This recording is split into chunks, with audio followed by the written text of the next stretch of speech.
ആരാണ് ജയിച്ചത്? വി ഡി സതീശനാണോ ജി സുകുമാരൻ നായരാണോ? മുഖ്യമന്ത്രിയാണോ NSS ജനറൽ സെക്രട്ടറിയാണോ? മുഖ്യമന്ത്രി തോൽക്കാൻ പാടില്ല, കാരണം അദ്ദേഹം കേരളത്തിൻ്റെ മുഖ്യമന്ത്രിയാണ്. കേരളത്തിൻ്റെ മുഖ്യമന്ത്രിയായിരിക്കുന്ന വി ഡി സതീശൻ എല്ലാവരെയും കേൾക്കാനും അവർ പറയുന്നത് കേട്ട് പരിഹാരങ്ങൾ നിർദ്ദേശിക്കാനും അവരെ ഉൾക്കൊള്ളാനും തയ്യാറാകണം. പക്ഷേ NSS ജനറൽ സെക്രട്ടറിയെ പടിക്ക് പുറത്തു നിർത്തുക എന്ന നിലപാടാണ് വി ഡി സതീശൻ സ്വീകരിച്ചത് എന്ന് വേണം കരുതാൻ. ഇങ്ങനെ പറയാൻ കാരണം, ഇന്ന് ചങ്ങനാശ്ശേരിയിൽ നടന്ന NSSൻ്റെ യോഗത്തിൽ ജി സുകുമാരൻ നായർ NSSൻ്റെ ജനറൽ സെക്രട്ടറി പറഞ്ഞ ചില കാര്യങ്ങളുണ്ട്. 2 തവണ മുഖ്യമന്ത്രിയെ കാണാൻ സമയം ചോദിച്ചു, സമയം അനുവദിച്ചില്ല. ആദ്യം ഒരു തവണ ചോദിച്ചു, കാത്തിരുന്നു, മറുപടി ലഭിക്കും എന്ന് പ്രതീക്ഷിച്ചു. 2ാം തവണയും അനുവാദം ചോദിച്ചു, സമയം ചോദിച്ചു, അതിനും ഇതുവരെ മറുപടി തന്നില്ല. അതുകൊണ്ട് ഇനി വി ഡി സതീശൻ്റെ കാല് പിടിക്കാൻ പോകുന്ന പ്രശ്നമേ ഇല്ല, പ്രശ്നങ്ങൾ അവിടെ തന്നെ നിൽക്കട്ടെ. ഇതാണ് NSS ജനറൽ സെക്രട്ടറി പറഞ്ഞത്.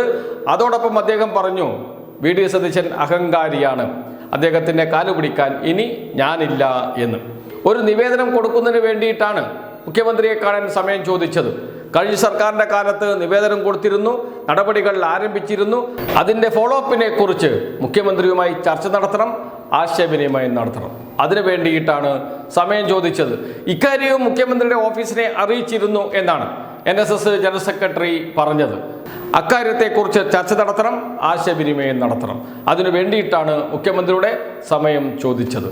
എന്നാൽ അനുകൂലമായി പ്രതികരിക്കാൻ മുഖ്യമന്ത്രിയുടെ ഓഫീസ് തയ്യാറായിട്ടില്ല.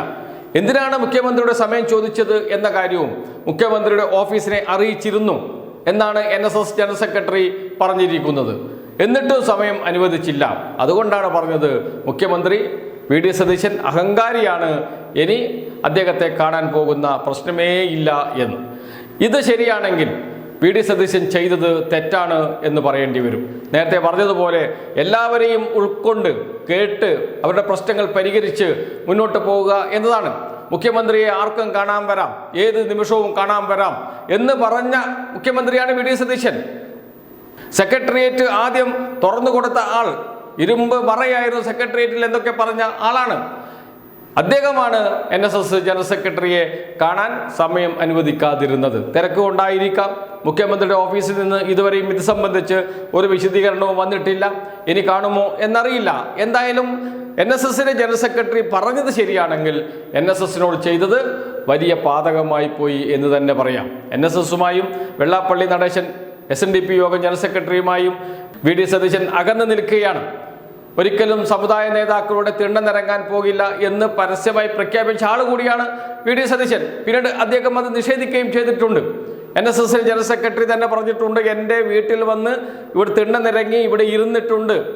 നാട്ടിൽ എന്ന് വെച്ചാൽ മണ്ഡലത്തിലെ NSSൻ്റെ നേതാക്കളോട് ഒന്ന് വിളിച്ചു പറയണം, തെരഞ്ഞെടുപ്പിൽ ഒന്ന് സഹായിക്കണം, അതിനു വേണ്ടിയിട്ടാണ് വന്നത് എന്ന് പറഞ്ഞ് മണ്ഡലത്തിലെ NSSൻ്റെ നേതാക്കളെ വിളിച്ചു പറയുകയും വി ഡി സതീശന് അനുകൂലമായി NSS കരയോഗം നിൽക്കുകയും ഒക്കെ ചെയ്ത കഥ പിന്നീട് ജി സുകുമാരൻ നായർ വിശദീകരിച്ചിരുന്നു. എന്ന് വെച്ചാൽ ആവശ്യത്തിന് വരും, പിന്നീട് വലിയ വായിൽ എന്തൊക്കെയോ വിളിച്ചു പറയും. ഇതാണ് വി ഡി സതീശൻ്റെ ഒരു രീതി. എന്ന് വെച്ചാൽ മുഖം മൂടി അണിഞ്ഞ രാഷ്ട്രീയക്കാരനാണ് വി ഡി സതീശൻ എന്നാണ് ജി സുകുമാരൻ നായരുടെ അഭിപ്രായവും അദ്ദേഹത്തിൻ്റെ ആരോപണവും. അതൊക്കെ ശരിവെക്കുന്നതാണ് ഇപ്പോഴത്തെ ഈ നടപടിയും എന്ന് പറയേണ്ടി വരും. നേരത്തെ തന്നെ വി ഡി സതീശനെ പിന്തുണച്ച വലിയ വിഭാഗം ജനങ്ങളുണ്ട്, പ്രത്യേകിച്ച് ന്യൂനപക്ഷങ്ങൾ.